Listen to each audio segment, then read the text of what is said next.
안녕하세요. 저는 박요한 강도사라고 합니다. 미디어 사역을 하고 있고요. 다음 세대들과 또 온라인을 통해 복음을 접하고 또 아직 접하지 못한 사람들에게 여러 가지 컨텐츠로 미디어 사역을 하고 있는 사람입니다. 오늘 여러분과 2시간 동안 미디어에 대해서 좀 얘기를 해보려고 합니다. 다음 세대를 이해하는 데 있어서 미디어는 너무나 중요하잖아요. 근데 제가 이제 보통 강의를 좀 부탁받을 때 대부분은 좀 실전에 유용한 것들을 많이 원하시는 편이세요. 어떻게 컨텐츠를 만들어야 하는지, 어떤 방법이 가장 효과적인지, 그리고 뭐 채널을 만들었을 경우에 그 채널을 어떻게 운영해야 되는지. 요즘엔 연세 있으신 분들도 유튜브 관심이 많으셔서 유튜브 어떻게 만드는지, 영상 어떻게 만들고 편집하고 올리는지, 다음 세대들에게 어떻게 다가가야 되는지 훨씬 실제적인 그런 어떤 효과적인 것들을 많이 원하시는데, 그런 강의들은 유튜브에 어떻게 쳐도 굉장히 많이 나와요. 근데 어, 사실 한국 교회의 다음 세대들이 어떻게 바뀌어져 가고 있고 그들이 어떤 생각을 하고 있고 그래서 미디어 사역은 어떠한 관점에서 해야 하는지 먼저 이 사고하고 생각하는 것에 대한 강의는 사실 별로 없거든요. 그래서 저는 2시간 동안 좀 이런 본질적인 이야기들을 하면서 미디어 사역의 원리와 그리고 이것이 어떠한 원리로 작동되어져야만 가장 효과적인지 그런 얘기를 좀 해보려고 합니다. 그렇기 때문에 첫 번째는 다음 세대를 이해해야겠죠. 근데 다음 세대를 이해할 때 미디어적인 관점으로 좀 이해하는 시간을 가져보려고 합니다. 미디어적 관점으로 다음 세대를 이해하는 겁니다. 자, 미디어란 무엇일까요? 네, 여러분은 미디어가 무엇이라고 생각합니까? 미디어라는 단어를 처음 접했을 때에 제 기억은 아무래도 그때 인터넷이 막 발달했던 때였다 보니까 미디어 하면은 왠지 그냥 영상 아니면은 컴퓨터나 아니면 핸드폰으로 보는 사진 그런 것들로 생각을 했었거든요. 근데 미디어에 대해서 공부를 계속 해보니 미디어의 사전적 정의 자체가 그런 게 아니더라고요. 미디어의 사전적 정의는 정보를 전달하기 위해 정보가 담겨지는 전달 매체가 미디어래요. 그러니까 즉 내가 말하고자 하는 어떤 정보를 어떤 그릇에 담았다면 그 그릇이 미디어란 얘기입니다. 만약에 내가 하고자 하는 말을 영상에 담았다면 영상이 미디어고, 내가 하고자 하는 말을 글로 써서 책으로 냈다면 책이 미디어가 되고, 그래서 신문도 미디어가 되고 뉴스도 미디어가 되고 편지도 미디어가 됩니다. 그러니까 미디어라는 것은 단순히 어떤 꼭 그 기술적이고 인터넷 사회에서 생겨난 그런 단어가 아니라는 거죠. 그래서 저는 보다 조금 더 발전적으로 생각했을 때 하나님께서 우리에게 주신 메시지인 성경도 하나의 미디어라는 단어에서 해석될 수 있는 단어가 아닌가, 그 관점으로 좀 생각을 해야 됩니다. 아니 어떻게 성경이 미디어야? 이게 어떤 나쁜 표현이 아니라 어떤 의미냐면요, 하나님께서 우리에게 하나님의 뜻을 전달하실 때 우리가 이해할 만한 우리들의 언어와 그리고 우리가 살아가는 우리들의 삶과 우리들의 문화에 대해서 이해를 하신 하나님께서 우리들의 언어와 문화적 표현을 빌려 써서 표현을 하시죠. 저는 신학교에서 성경을 배울 때 그렇게 배웠거든요. 그런 것과 마찬가지로 우리가 다음 세대들에게 다가갈 때 우리 어른 세대들만, 저보다 훨씬 윗세대인 어른 세대들만 알아들을 만한 문화와 언어가 아닌 그들이 알아들을 만한 무언가로 다가가는 것이죠.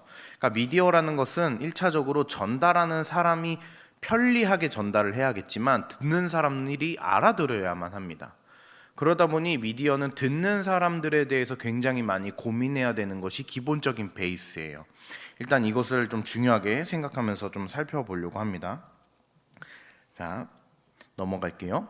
자, 이제 제가 아까 그릇이라는 표현을 했습니다. 지금 제 옆에 이렇게 물병이 있는데요. 물병 안에 물이 담겨 있죠. 이 물이 담겨 있는 이 물병 자체가 하나의 미디어입니다. 그리고 내가 여기다가 물을 담으면 상대방에게 생수를 줄 수 있는 거고, 여기다가 독약을 담으면 미디어 자체가 독이 되는 것이죠. 그릇이 중요한 게 아니라 여기에 무엇이 담겨 있는지가 굉장히 중요합니다. 과거에 우리는 미디어를 좀 나쁜 거라고 보는 경향이 있었어요. 제 기억에는 길게는 10년 정도 전. 네, 요즘에도 그런 경향이 있지만 요즘에는 이제 코로나 때문에 다들 어쩔 수 없이 미디어에 대해서 좀 친근하게 생각하려고 노력하시는 편이지, 불과 얼마 전만 해도 우리 한국교회는 미디어 금식을 할 만큼 미디어에 대해서 굉장히 경계적이었어요. 근데 그 이유가 무엇이냐? 이 미디어라는 그릇 안에 좋은 것도 담기지만 나쁜 것도 담기기 때문입니다. 우리 다음 세대들이 핸드폰을 막 보고 있는데 너무 자극적인 메시지들이 많죠. 너무 선정적이고 너무 폭력적이고 가치적으로 문제가 있고 비기독교적이고 비성경적인 가치관도 미디어에 담깁니다. 그렇기 때문에 어른들이 이제 많이 고민을 하고, 우리 선생님들께서도 아이들이 너무 핸드폰에 이제 매료되어 있는 그 현상에 대해서 많이 걱정하시죠. 부모님들은 더더욱 그렇겠죠. 그래서 한국교회가 그렇게 할 바엔 하지 않도록 해야겠다라는 처방을 대부분 많이 내리셨어요. 하지 마, 혹은 조금 해 라는 것이죠. 근데 이제는 사실 그런 시대라고 하기엔 어려워요. 미디어라는 것이 꼭 온라인 안에서만 좋고 나쁜 것이 있는 게 아니라 우리가 살아가는 그 어느 곳에서도 좋은 것과 나쁜 것이 마구 공존하듯, 이제 미디어 사회 안에서 좋은 것과 나쁜 것이 공존하는 것은 당연해졌고, 이제는 이것을 피할 수도 없고, 요즘에는 아이들 하나 붙들고 너 스마트폰 중독이야 라고 말하는 것도 무의미한 시대가 되었죠. 과거에 중독이라는 것 자체는 그것이 인생의 전부가 아닌데, 마치 거기에 매료되어 밤낮 붙들고 있는 우리 아이들의 모습을 보면서 많이 안타까워하시는 부모님들이 많았어요. 특히 우리 아이들이 방학 때 되면은 핸드폰 붙들고 뭐 새벽 3시고 4시고 스마트폰만 하다가, 네, 그러고 잠에 드니까 걱정이 당연히 되시죠. 공부를 해야 되는데 얘네들이 지금 핸드폰으로 대체 뭘 하는 걸까라는 생각을 많이 하실 겁니다. 근데 이 아이들에게 핸드폰은 하나의 실제적인 세상이에요. 우리 어른들의 관점에서는 스마트폰이 하나의 가상의 세상이고 거짓의 세상처럼 비춰질 수 있겠으나, 아이들의 입장에서는 스마트폰은 자신이 이미 존재하고 있는 실제적인 세상이기에 거기서 친구들과 대화도 하고 재밌는 것도 보고 사진도 올리고 그리고 실제로 좋은 정보들도 얻고, 의외로 공부에 도움되는 것도 굉장히 많고, 네, 교양적인 것도 많이 배우고, 물론 나쁜 것도 있고 안 좋은 가치관도 습득하게 됩니다. 근데 이거를 피하기 위해 모든 것을 차단하는 것은 굉장히 이제 극약 처방이 되었죠. 그래서 누군가에게, 요즘 청소년에게 너 중독이야 라고 말하는 것이 이제 굉장히 애매해진 그런 사회가 되지 않았나 생각을 합니다. 그래서 저는 이제 중독이라는 단어에 대해서 조금 다시 고민해 봐야 되지 않을까. 과거에는 온라인 사회라는 표현도 굉장히 익숙치 않으신 단어일 거예요. 온라인 안에 사회라는 게 존재할까 생각하실 수도 있지만, 우리 다음 세대에게는 이미 온라인이 하나의 실제적인 사회입니다. 그렇다 보니까 사회생활을 하는 것을 중독이라 표현할 수 없듯이, 온라인 안에서 무언가 활동하는 것이 지나치다고 해서 중독이라고 표현할 수 없는 시대가 와버린 것이죠. 이미 5G 시대가 왔고 어딜 가나 핸드폰을 할 수 있고 어딜 가나 인터넷을 할 수 있고, 앞으로 시대가 점점 많이 발전하고 있는데, 발전하는 시대를 나이가 좀 있으신 분들이 따라가기는 좀 어려우실 텐데, 요즘 10대, 20대들은, 저는 30대인데 저보다 훨씬 더 잘 알아요. 미디어 강의를 하는 저보다 훨씬 더 전문가들입니다. 제가 하는 강의를 듣고 비웃을지도 몰라요. 네, 그만큼 전문가들인데 이 친구들에게는 이미 이게 실생활이요, 이게 실제이고 이것 자체가 그냥 일상인 것이죠. 근데 그거를 중독이라고 표현해버리고 중독이라는 한 단어에 모든 것을 담아버리려 한다면 마치 그 다음 세대의 삶 자체를 중독이라고 매도한다고 느낄 거예요. 일단은 뭐 교사분들이시니까 이 교사 세미나잖아요. 교사분들은 기본적으로 아이들을 사랑하려는 마음이 있으시고, 그다음에 아이들이 어떻게 하면 나와 대화를 잘 할 수 있을까, 하나님에 대해서 어떻게 더 알아갈까, 하나님과 어떻게 더 가까워질까를 많이 고민하시다 보니 눈높이를 맞춘다라는 것에 대해서 이미 잘 아실 거예요. 더 강조하지 않아도 잘 아실 겁니다. 근데 눈높이를 맞추기 위해서는 상대방을 이해해야 하는데, 상대방을 이해하기에 가장 어려운 파트가 바로 이 미디어지 않을까? 다음 세대를 이해하는 여러 가지 부분들이 많은데 가장 어려운 게 미디어라고 생각을 합니다. 네, 그래서 조금 오늘 강의가 어떤 분들에겐 좀 받아들이기 어려울 수 있을 것 같다고 생각해요. 자, 포스트 코로나가 준 사역지라고 제가 이제 빨간색 글씨로 써놨는데, 코로나가 뭐 진행이 되든 혹 백신을 맞고 이렇게 저렇게 시간이 지나서 코로나가 끝나버리든 상관없이 코로나가 1년 이상이 지속되면서 우리는 미디어라는 생태계를 통해 사회생활을 하는 게 훨씬 더 익숙해졌습니다. 앞으로 이제 미디어에 익숙한 사람과 익숙하지 못한 사람들의 격차는 더욱더 벌어질 거예요. 근데 대부분의 10대들은 미디어에 대해서 굉장히 탁월합니다. 20대보다도 30대보다도 훨씬 더 탁월해요.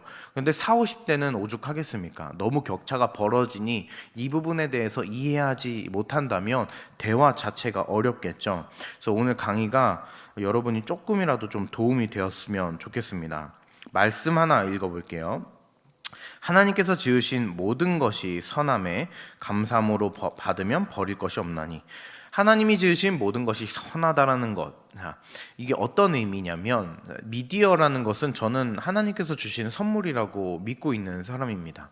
미디어라는 것이 이제 이 미디어라는 표현이 아까는 온라인이 아니라고 했잖아요. 근데 지금 이제부터 표현하는 미디어는 온라인 미디어입니다. 온라인 미디어는 왜 하나님께서 주신 선물이냐라고 생각을 하냐면요, 저는 미디어로 복음을 전하는 사람이다 보니까 과거에 사도 바울이 복음을 전하기 위해서 로마로 갈 때 배를 탔죠. 그리고 오늘날의 선교사님들이 복음을 전하기 위해 비행기에 올라탑니다. 그리고 오늘날에 이제 우리와 같은 평범한 사람들이 복음을 전하기 위해서 배를 타거나 비행기를 탈 필요가 없어졌어요. 이제는 지구 반대편 브라질에도 번역기를 통해 브라질 언어로 바꿔서 온라인을 통해 그들의 삶에 직접적으로 복음을 전할 수 있는 시대가 되었습니다. 저는 실제로 Yes Is라는 곳에서 사역을 하고 있어요. Yes, He is. 네, 거기서 사역을 하고 있는데 거기는 이미 그것을 활용하여 전 세계에 복음을 전하고 있어요.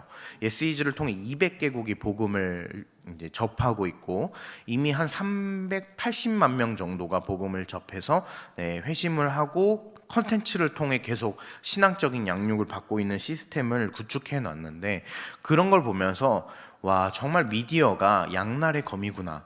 우리가 과거에 경계했던 그 미디어의 악함들이 분명히 실제로 아직도 존재합니다. 그러나 우리가 이런 도구를 하나님의 선하심으로 받으면 우리는 이걸 정말 선한 것으로 활용할 수 있지 않을까? 그래서 우리는 이거 감사함으로 받아서 잘 활용해야겠죠. 네, 미디어는 악한가에 대해서 한 번 더 고민해 보겠습니다. 자, 미디어는 악하지 않고 미디어는 가치가 중립적이라는 것을 지금까지 이야기한 이야기로 좀 여러분이 생각하실 수 있을 것 같아요. 미디어는 그저 이런 물통에 불과한 겁니다. 그 안에 악한 것이 담기면 미디어가 악해지는 것이고, 선한 것이 담기면 선해집니다. 그 그릇이 중요한 게 아니라 이 물통 안에 있는 내용물이 중요한 거죠.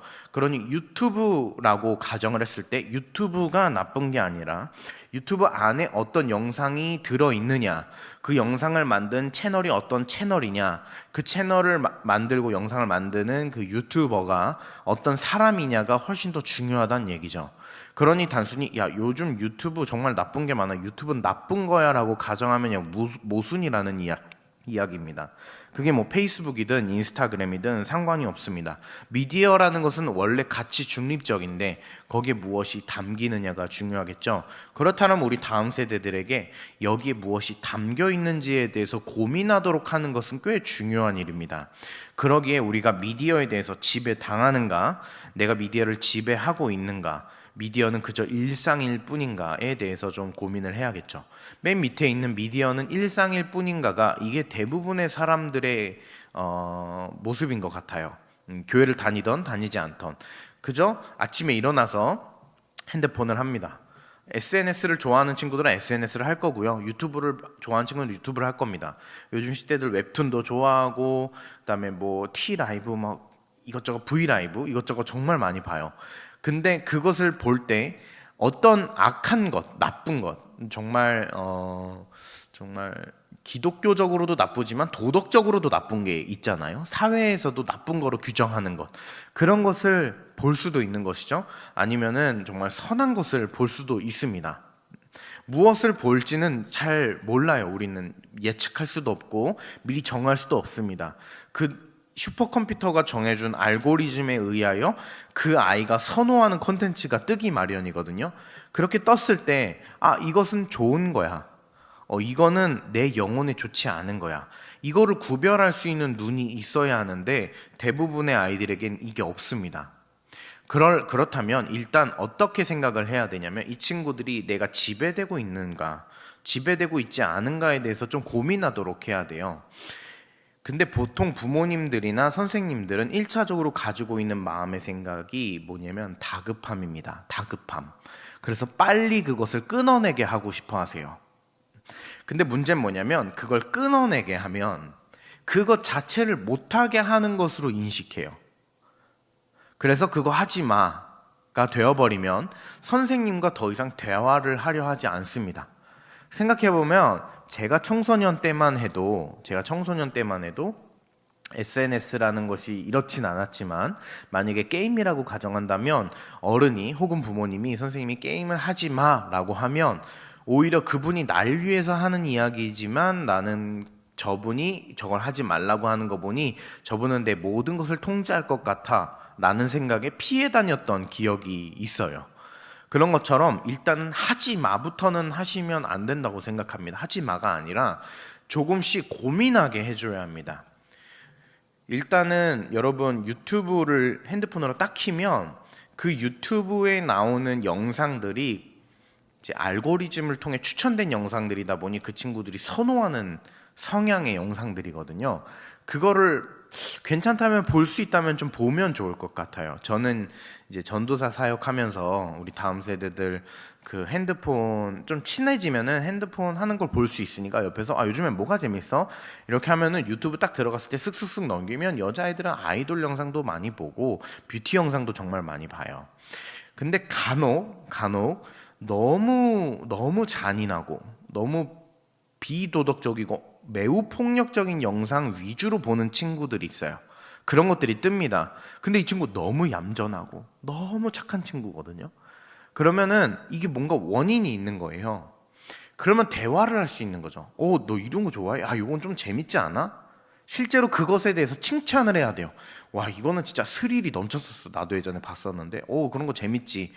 여러분이 예전에 봤던 무언가 조금이라도 폭력적이었던 영상을 떠올려서 아, 그게 이거 좀 비슷했던 것 같아. 그거 되게 막 짜릿하고 재밌었어. 그러면 선생님 이것도 진짜 재밌어요. 이것도 대박이에요. 하면서 대화를 이어나갈 수 있거든요. 그러다 보면은 조금씩 이런 대화를 할 수 있습니다. 예를 들자면 근데 선생님이 저번에 이 영상 보고 잤었는데 그날 밤에 너무 공포스러운 꿈을 꿔서 너무 힘들었어. 아침에 일어나서 막 눈물이 막 나 있는 거야. 좀 기도하고 정말 겨우 정신 차려서 아침에 출근했잖아. 이런 거 너무 재밌긴 한데 가끔은 너무 내 영혼에 안 좋은 것 같아. 이런 식으로. 그러니까 그거는 너에게 유익이 되지 않아. 하나님께서 기뻐하지 않으셔라고 접근을 해버리면 아이들은 어떻게 받아들이냐면 내가 하나님에게 기쁜 존재가 아니구나라고 받아들여요. 궁지에 몰리면 쥐가 여우가 아니고 고양이를 물죠. 쥐가 고양이를 물듯 궁지에 몰리면 난 하나님이 기뻐하지 않으시는 존재야가 자꾸 반복되면, 그러니까 정죄를 자꾸 받고 끊임없는 어떤 강압을 자꾸 받으면 이 친구들이 교회를 떠나버립니다. 그게 고양이를 물어버리는 쥐의 행동이에요. 그러니까 내가 이 친구가 만약에 미디어를 지배를 하고 있을 수도 있지만 대체적으로 지배당하고 있을 것입니다. 그렇다면 이 친구가 이것을 왜 좋아하는지를 이해해야 해요. 삐딱하거나 틀렸거나 고쳐드리려고 하지 마시고 이해하려고 해야 돼요. 왜냐면 과거에 선생님들 과거를 한번 생각해 보세요. 선생님들도 분명히 젊었을 때 훨씬 젊었을 때는 무언가 이런 걸 선호하셨을 거예요. 폭력적인 걸 좋아했을 수도 있고 되게 야한 걸 좋아했을 수도 있고 아니면 너무 막 비도덕한 무언가를 좋아했을 수도 있고 사람은 자극적인 걸 좋아하기 마련입니다. 근데 우리가 신앙이 성숙하다 보면은 좀 고친 경우들이 많잖아요. 그런 것처럼 천천히 고쳐 나가야 되는 거예요. 그러다 보면 이 친구들이 이 과정이 좀 오래 지속되면 지배하기 시작합니다. 미디어를. 그래서 자기 스스로 이거는 재밌겠다 봐야지, 이거는 너무 재밌긴 하겠지만 이거 보고 나면은 이거는 내 신앙이 좋지 않아, 스스로 걸러낼 수 있는 힘을 길러야 되는데 이거를 단번에 하시려고 하시면 안 돼요. 아주 천천히 몇 년이 걸리는 작업입니다. 청소년기에 끝나는 작업이 아니에요. 이 작업은 보통 대학생도 넘어가야지만이 조금 겨우 완성되는 작업입니다. 이런 좀 노력을 하셔야 된다고 생각합니다. 자, 일단 용어 정리를 좀 하려고 했는데 제가 강의를 하면서 좀 이미 많은 용어도 쓰긴 했는데 이 자료가 나갈 테니까 이거 한번 참고해 주시면 좋을 것 같아요. 넘어갈게요. 네, 짧을수록 효과적인 이 영상 하나를 좀 보여드리려고 하는데 이 영상 좀 잠깐 볼 수 있을까요?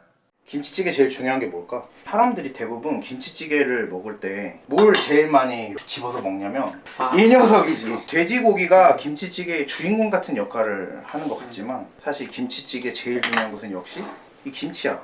김치만큼 중요한 거 바로 이 녀석이지. 이 마늘이 김치찌개 맛을 좌우해. 마늘을 빠서 넣으면은 사실 마늘이 보이지가 않아. 이렇게 빠서 이렇게 작게 분해되어 버리면 우리 눈에 마늘이 보이지가 않거든. 근데 이 마늘을 김치찌개 넣으면은 우리 입에 그 익숙한 맛 있잖아. 근데 나는 참 이게 교회 같아. 김치도 중요한데 마늘도 중요하고 주인공 같아 보이는 교회에서 리더 역할을 하는 우리 돼지고기 같은 사람들도 중요하지만 마늘이 없다면, 김치가 없다면 돼지고기는 아무것도 아닌 거지. 어떻게 보면은 우리는 다 열심히 봉사하고 헌신하시는 분들, 보이지 않는 마늘 같은 분들이 있기 때문에 우리 교회가 있지 않나, 그렇게 생각해. 맛있겠지? 이 영상 딱 1분짜리 영상이죠. 김치찌개라는 영상인데 이거는 제가 이제 윌러브라는 팀에서 사역하면서 저희 집에서 김치찌개를 만들면서 찍었던 영상이에요. 근데 이 영상을 보시면 후반부에 권사님, 집사님, 봉사하시는 분들이 보이지 않는 곳에서 이런 일들을 하셨기에 우리들의 교회가 이렇게 유지되고 건강하게 사역할 수 있는 것 아니겠냐, 뭐 이런 얘기잖아요. 근데 이 영상이 영상을 재생하고 한 35초까지는 그런 얘기 하나도 없어요. 기독교 얘기 하나도 없이 35초까지는 그냥 김치찌개 레시피 같은 영상으로 나와요. 그러다 보니 사람들이 이게 정말로 김치찌개 레시피인 줄 알고 교회 안 다니는 사람들도 엄청 많이 봤어요. 이게 실제로 몇 명이 봤냐면 지금 제가 보여드린 자료에는 17만 명으로 되어 있는데 인스타그램, 유튜브, 페이스북 다 합쳤을 때 한 40만 명 정도 봤어요. 굉장히 많은 사람들이 봤죠. 교회 안 다니는 사람들이 절반 이상이 봤기 때문에 엄청나게 많은 욕도 먹었습니다. 레시피 영상인 줄 알았는데 뭐야 개독교야 막 이러면서 댓글이 막 달리고 욕도 많이 먹었는데, 근데 좋은 효과들에 대해서 좀 설명을 해드리려고 합니다. 일단 영상 썸네일, 미리 보기라고 하죠. 이 썸네일이 김치찌개라고만 써 있으니 사람들이 김치찌개 영상인 줄 알고 클릭했다. 이거를 이제 우리 젊은 사람들은 어그로라고 표현을 하는데 이제 이목을 집중시켰다라는 뜻이죠. 김치찌개 레시피인데 1분 안에 설명하네, 1분짜리네 하고 클릭한 거예요. 두 번째 시사하는 바는 뭐냐? 영상은 짧을수록 많이 본다. 짧을수록 많이 봐요. 그것은 영상뿐만 아닙니다. 글도 짧을수록 많이 봅니다. 우리 다음 세대에게 만약에 뭐 카톡 신방을 하신다 그러면은 너무 길게 보내지 마세요. 길면 오히려 안 봅니다. 아예 안 읽어요. 역효과가 나는 거죠. 그리고 세 번째 시사하는 바는 무엇이냐? 어쨌든 35초까지는 기독교적인 내용이 나오지 않으니 대부분의 사람들을 35초까지 끌어당길 수 있어요. 몇 초 보다가 끄는 사람도 있겠지만 대부분 좀 속도감 있는 영상은 끝까지 봅니다. 쭉 35초까지 끌려왔으면 좋으나 싫으나 영상이 이제 좀 있으면 끝나니까 뒷부분까지 보게 되거든요. 그러다 보면 뭐야, 기독교 영상이네? 알게 되죠. 근데 듣게 되죠. 왜냐면은 35초까지 이미 절반 이상을 봤으니까. 그리고 나서 제가 이제 얘기하는 거죠. 나는 이 마늘이 참 우리 교회에서 섬기는 분들인 것 같아. 그분의 헌신과 노력으로 교회가 이렇게 아름다운 거 아니겠어? 그런 얘기를 하면서 사람들에게 교회란 존재는 막 보이는 사람들도 존재하지만 보이지 않는 사람들이 빛과 소금의 역할을 하는 것도 교회야. 좋은 점에 대해서 얘기를 한 것이죠. 물론 기독교 자체를 싫어하는 사람들이 봤을 때 마음이 쉽게 흔들렸는지는 모르겠지만 많은 사람들이 한 번쯤은 고민할 수 있도록 도와주지 않았나라는 생각을 합니다. 실제로 좋은 댓글들도 많이 달렸어요. 그리고 또 시사하는 바가 무엇이냐? 어떤 메시지를 전할 땐 굉장히 쉽게 녹여낼수록 효과적입니다. 그리고 미디어 세대, 이 다음 세대에게는 무언가 메시지를 전할 때 쉽게 보이게 시청각 교육이라고 하죠. 그런 식으로 좀 전달하는 것이 훨씬 더 효과적인 그런 세대입니다. 과거에 이제 제가 학교 다닐 때만 해도 시청각 교육이 그렇게 효과적이지 않았는데 그리고 설교도 여전히 이제 말로만 전달하는 설교들이 아직도 많지만 다음 세대들은 아무래도 눈으로 보고 귀로 듣고 오감으로 느끼는 거에 익숙한 컨텐츠에 익숙한 세대다 보니까 훨씬 더 효과적입니다. 그래서 예를 들어 선생님들이 이런 것도 한번 해보시는 것도 괜찮을 것 같아요.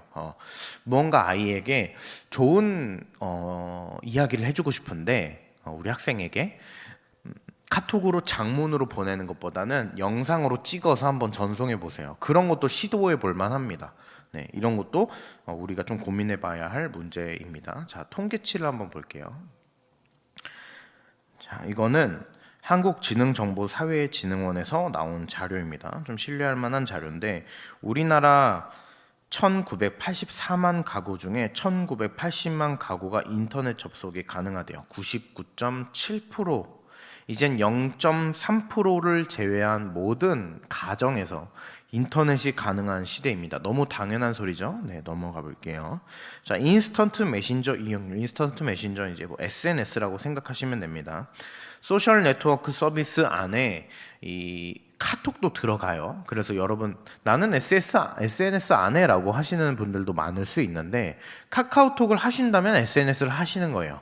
소셜 네트워크라는 것 자체가 이제 온라인 안에서 인간 사회망 서비스를 받는다라는 의미니까 카카오톡 자체도 온라인 안에서 사회생활을 한다라는 것이기 때문에 카톡도 네, SNS입니다.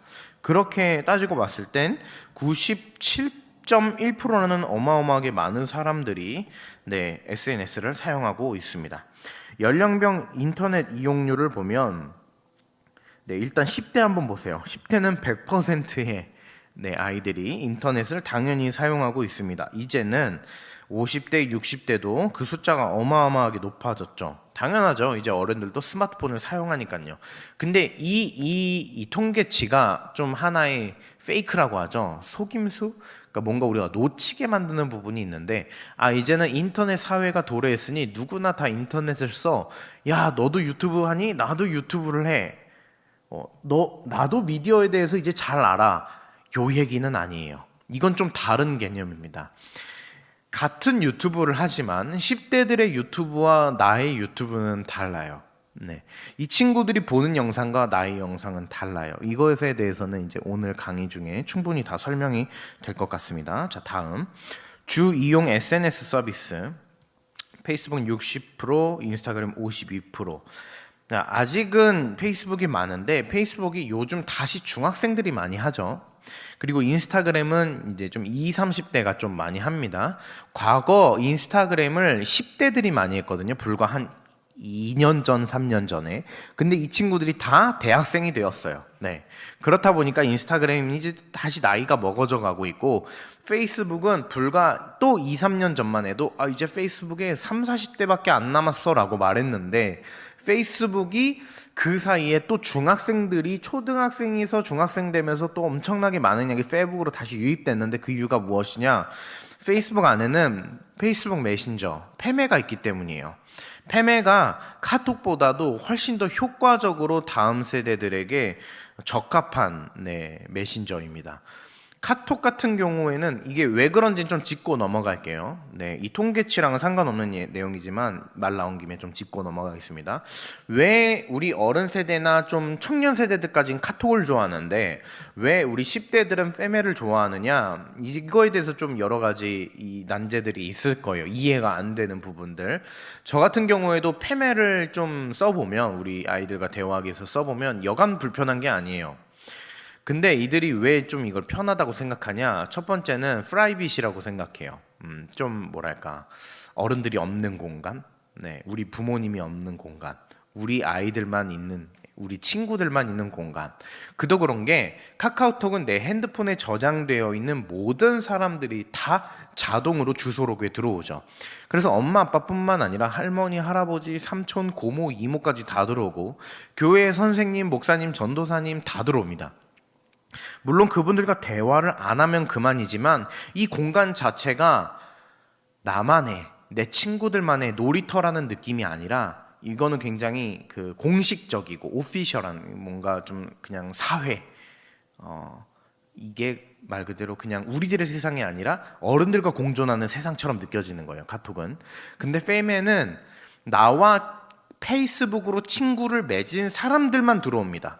그러다 보니까 내가 친하다고 느끼는 내 친구들, 친한 언니, 친한 오빠, 친한 누나, 친한 형, 이런 사람들 위주로만 구성되어 있는 거예요.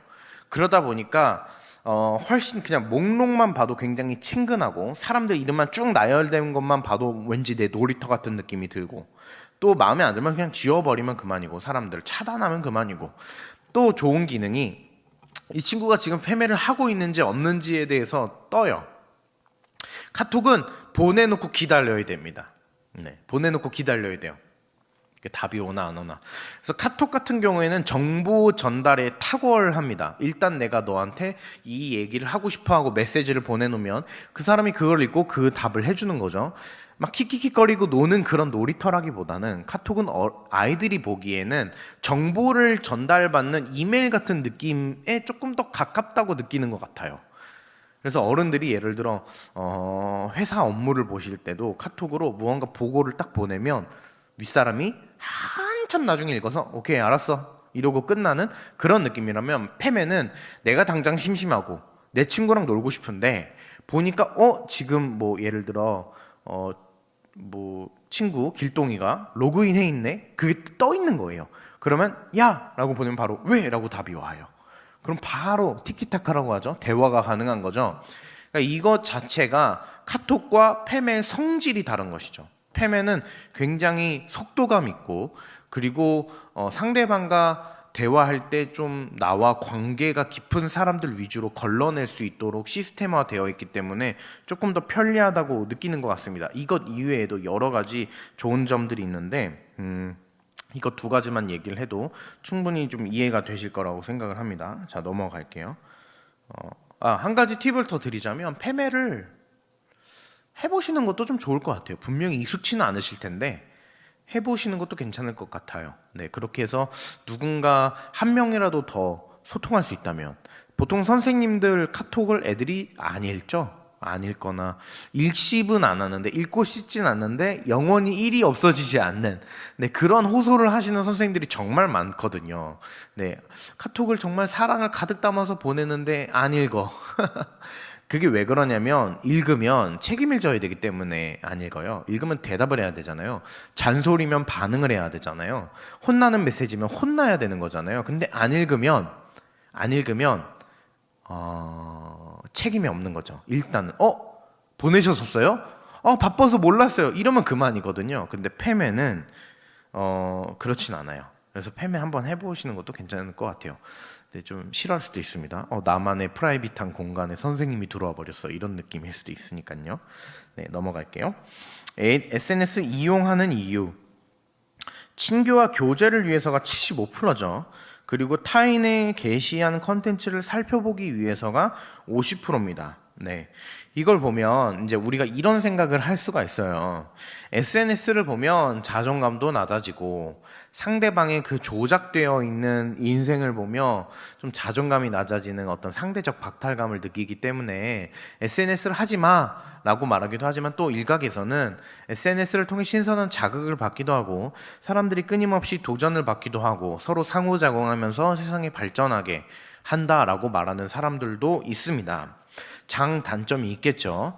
근데 만약 자존감이 굉장히 낮은 아이가 SNS를 많이 하고 있는 것 같다면 그 부분에 대해서 조금 터치해 줄 필요성은 있어요. 하지 말라라는, 제가 처음에 얘기했듯이 하지 말라로 접근하시는 게 아니라, 오, SNS 너 뭐해? 나랑 친추하고 나랑 팔로우 하자. 그렇게 한 다음에 이 친구 굉장히 자존감이 낮고 뭔가 그래요. 그러면은 조금씩 SNS를 통한 대화를 해나가는 거죠. 너 어제 인스타 봤는데 진짜 재밌겠다. 너 너무 좋아 보인다. 이런 얘기를 하면서, 그러면 자연스럽게 선생님, 내 친구는 인스타 보면은 이렇게 하는데 나는 그거 못하고, 내 친구는 페이북 보면은 이런 거 잘하는데 이렇게 놀러 갔는데 이렇게 이쁜데 얘 봐요, 얘 정말 이쁘지 않아요? 이렇게 얘기한단 말이에요.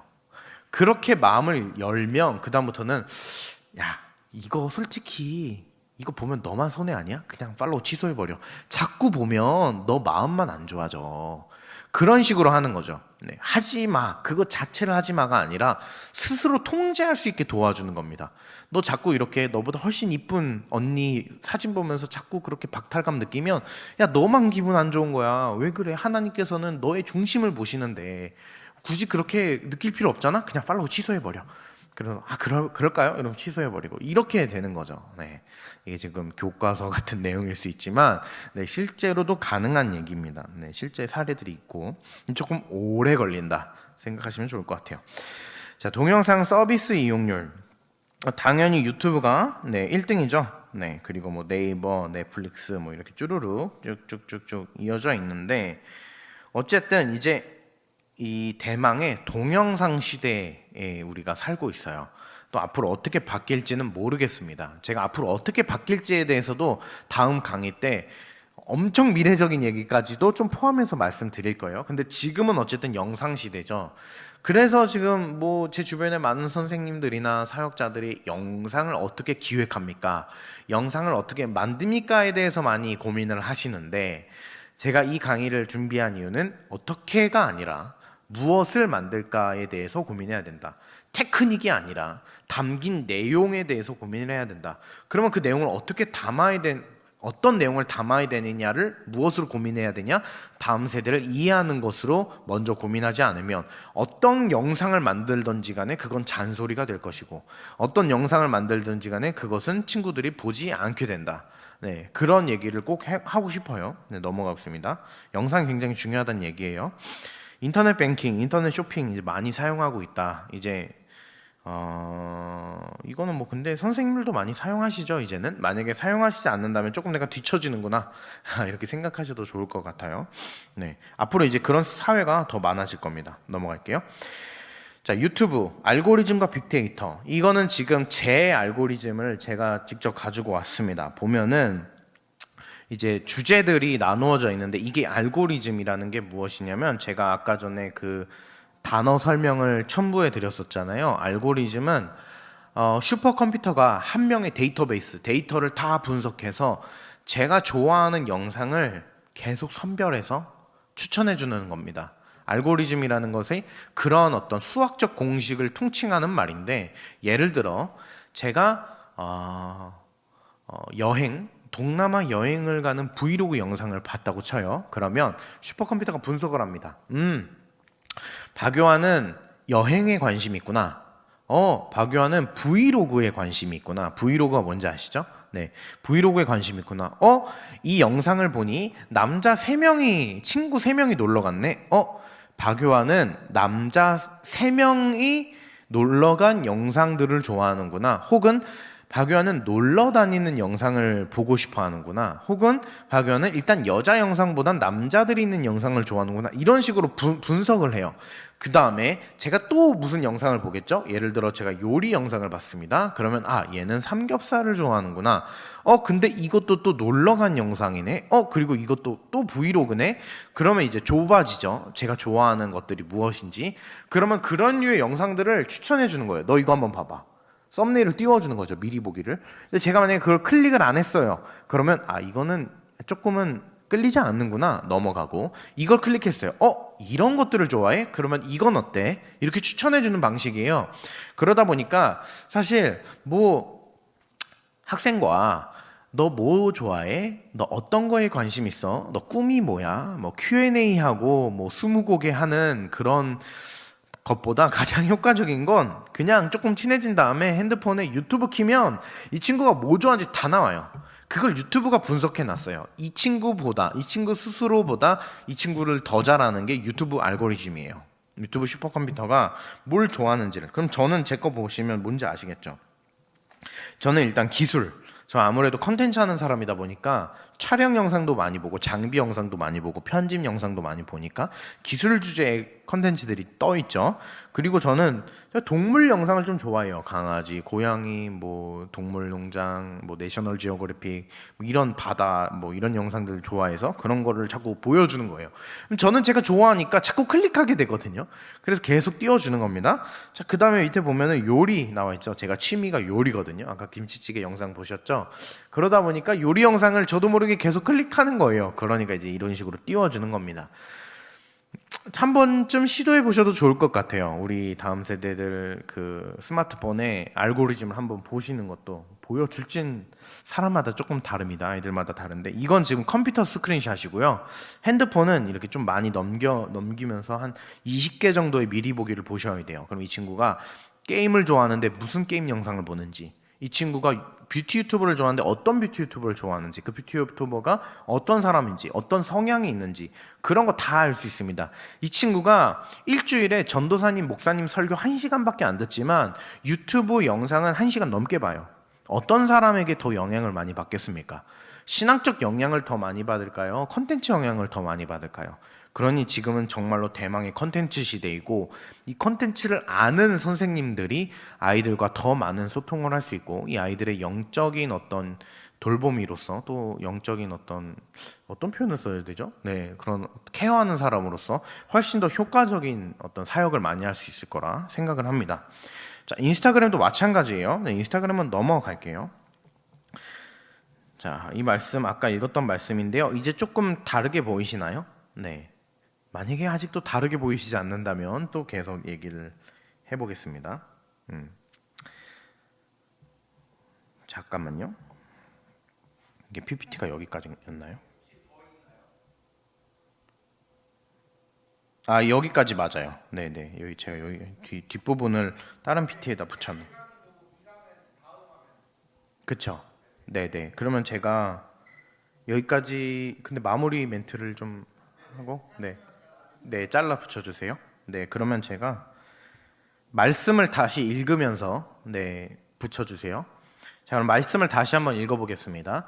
하나님께서 지으신 모든 것이 선함에 감사함으로 받으면 버릴 것이 없나니. 디모데전서 4장 4절. 여전히 저는 미디어를 경계해야 된다라고 생각하는 사람입니다. 그러나 저는 미디어를 무조건 조심스럽지만 최대한 많이 활용해야 된다라고도 생각합니다. 다음 세대를 대상으로 사역하는 것이 사역자이든 우리 선생님이든 누구든 상관없이 미디어 세상에서 가장 발전적인 삶을 살고 있는 10대들을 대상으로 미디어에 대해서 고민하지 않는 것은 굉장히 큰 실수가 될 거라고 생각합니다. 나중에는 결국에는 다음 세대들과 대화하는 기회를 많이 잃어버리게 될 것이죠. 우리 아이들을 어떻게든 하나님과 더욱더 가까워지게 해야 할 것이고, 우리 다음 세대들이 조금이라도 더 하나님을 사랑하고 하나님의 사랑을 느껴야지만이, 우리 허리통이 날아가 버렸다는 표현을 누가 하시더라고요. 허리통이 날아간 우리 한국교회, 청년과 다음 세대가 사라져 버리고 있는데, 결국에는 우리 미래 한국교회의 다음 세대가 점점 줄어들면은 과연 우리 교회가 몇 개나 남아 있을까, 이런 비통한 생각도 좀 들어요. 네. 코로나 때문에 더욱이 그런 상황이잖아요.